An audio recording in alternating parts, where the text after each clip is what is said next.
ఇప్పుడు చూడబోతున్నారు. అది కూడా మనం తినే తిండి గురించి. ఏమాత్రం ఆలస్యం చేయకుండా అవేంటో తెలుసుకుందాం. నెస్ట్లే కంపెనీ తనే స్వయంగా ఒప్పుకుంది వాళ్ల చాక్లెట్ కిట్ క్యాట్లో దూడమాంసం యొక్క రసం కలుపుతామని. మద్రాస్ హైకోర్టులో ఫెయిర్ అండ్ లవ్లీ కంపెనీ మీద కేసు వేసినప్పుడు ఆ క్రీంలో పంది గ్రీస్ అంటే పంది నుండి వచ్చిన తైలాన్ని కలుపుతామని స్వయంగా ఒప్పుకుంది. మనం జలుబు వస్తే వాడే విక్స్ పేరున ఉన్న మందులను యూరప్లోని అనేక దేశాలలో బ్యాన్ చేశారు. అక్కడ దీనిని విషంగా ప్రకటించారు. కానీ మన భారతదేశంలో రోజంతా టీవీలో దీని ప్రకటన వస్తుంది. లైఫ్ బాయ్ అనేది బాత్ సోప్ కాదు, టాయిలెట్ సోప్ కాదు. ఇది జంతువులకు స్నానం చేయించే కార్బోలిక్ సోప్. యూరప్లో లైఫ్ బాయ్తో కుక్కల స్నానం చేస్తాయి. కానీ భారతదేశంలో 10 కోట్ల జనాభా దీనితో రుద్ది స్నానం చేస్తారు. కోక్, పెప్సీ నిజంగా టాయిలెట్ క్లీనర్స్ అని ఎప్పుడో నిరూపితమైంది. ఇందులో 21 రకాల వేరువేరు విష పదార్థాలున్నాయి. ఇంకో విశేషం ఏమిటంటే మన శాసనసభ క్యాంటీన్లో కోక్, పెప్సీ అమ్మకాలను బ్యాన్ చేశారు. కానీ దేశం నలుమూలలా దీన్ని అమ్ముతున్నారు. ఇక హెల్త్ టానిక్ అని పేరు చెప్పి అమ్ముతున్న విదేశీ కంపెనీలు బూస్ట్, కాంప్లాన్, హార్లిక్స్, మాల్టోవా, ప్రోట్నిక్స్. వీటన్నిటినీ ఢిల్లీలోని ఆల్ ఇండియా ఇన్స్టిట్యూట్ అంటే భారతదేశంలోనే అన్నిటికన్నా పెద్ద ల్యాబ్.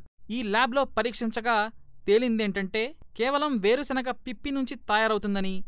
అంటే వేరుశనగ నుంచి నూనె తీయగా దాని వేస్ట్ మిగులుతుంది. దానిని గ్రామాలలో పశువులు తింటాయి. దానితో ఈ హెల్త్ టానిక్లు తయారవుతాయి. మరో విశేషం, అమితాబ్ బచ్చన్కు ఆపరేషన్ అయింది. అది 10 గంటలు జరిగింది. అప్పుడు డాక్టర్లు ఆయన పెద్ద పేగుని కట్ చేసి తీసేశారు.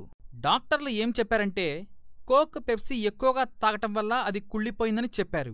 ఆ మరునాటి నుంచి అమితాబ్ బచ్చన్ వీటి ప్రకటనలు చేయటం మానేశారు. చాలామందికి పిజ్జా తినడంలో మజా వస్తుంది. సరే, అసలు పిజ్జా ఎలా తయారవుతుంది? ముందుగా పిజ్జా అమ్మే కంపెనీలు చూద్దాం. Pizza Hut, Domino's, KFC, McDonald's, Pizza Corner, Papa John's pizza, California Pizza Kitchen. ఈ కంపెనీలన్నీ అమెరికావి. మీరు కావాలంటే ఒకసారి చెక్ చేయండి. ఇక పిజ్జాలో టేస్ట్ కోసం E631 ఫ్లేవర్ ఎన్హాన్సర్ దీన్ని కలుపుతారు. అది పంది మాంసం నుంచి తయారవుతుంది. మీరు ఒకసారి గూగుల్లో చూడండి, మీకే తెలుస్తుంది. ఇక మనం తినే పదార్థాలు, తాగే పదార్థాలపైన, ఆ ప్యాకెట్లపైన ఈ కోడ్స్ ఉంటే వాటిలో ఈ పదార్థాలు కలుస్తాయి. అవేంటో చూద్దాం. E322 ఆవు మాంసం, E422 ఆల్కహాల్కు సంబంధించిన రసాయనాలు, E442 ఆల్కహాల్ తత్వం కెమికల్స్, E471 ఆవు మాంసం ఆల్కహాలు, E476 ఆల్కహాల్, E481 ఆవు ప్లస్ పంది మాంసం మిక్స్, E627 ప్రాణాంతకమైన కెమికల్స్, E472 ఆవు ప్లస్ పంది ప్లస్ మేక ఈ మిక్స్ అయిన పదార్థాలు, E631 పంది కొవ్వు నుంచి తీసిన నూనె. ఇక ఈ కోడ్స్ అన్నీ ఎక్కువగా మీకు విదేశీ కంపెనీల చిప్స్, బిస్కెట్స్, చూయింగమ్స్, కుర్కురే, మ్యాగీ ఇలాంటి ప్యాకెట్లపై కనిపిస్తాయి. ఇది అపోహ కాదు, పూర్తిగా నిజం.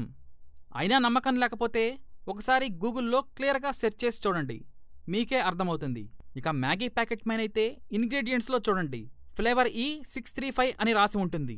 అంతేకాదు, మీరు కావాలంటే ఇప్పుడు మీరు చూస్తున్న నంబర్లన్నీ గూగుల్లో చెక్ చేసి చూడండి. ఇవేంటో తెలిస్తే దిమ్మ తిరగటం ఖాయం.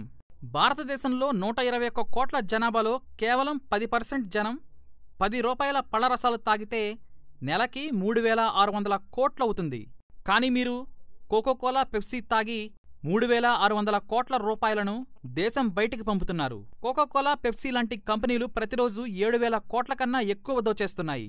చెరకు రసం, కొబ్బరి నీళ్లు, పళ్లరసాలకు కనుక మీరు మారినట్లయితే మీరు దేశం యొక్క 7000 కోట్ల రూపాయలను కాపాడి మన రైతులకు ఇచ్చినట్టవుతుంది. అప్పుడు రైతులు ఎట్టి పరిస్థితుల్లో ఆత్మహత్యలు చేసుకోరు. కాబట్టి విదేశీ వస్తువులపై మోజు తగ్గించుకోండి, స్వదేశీ వస్తువులనే వాడండి, దేశ ఆర్థిక వ్యవస్థను బలపరచండి. ఈ వీడియో మీకు నచ్చినట్లయితే లైక్ చేయండి, షేర్ చేయండి. ఇలాంటి మరిన్ని వీడియోస్ కోసం మా ఛానల్ని సబ్స్క్రైబ్ చేసుకోండి.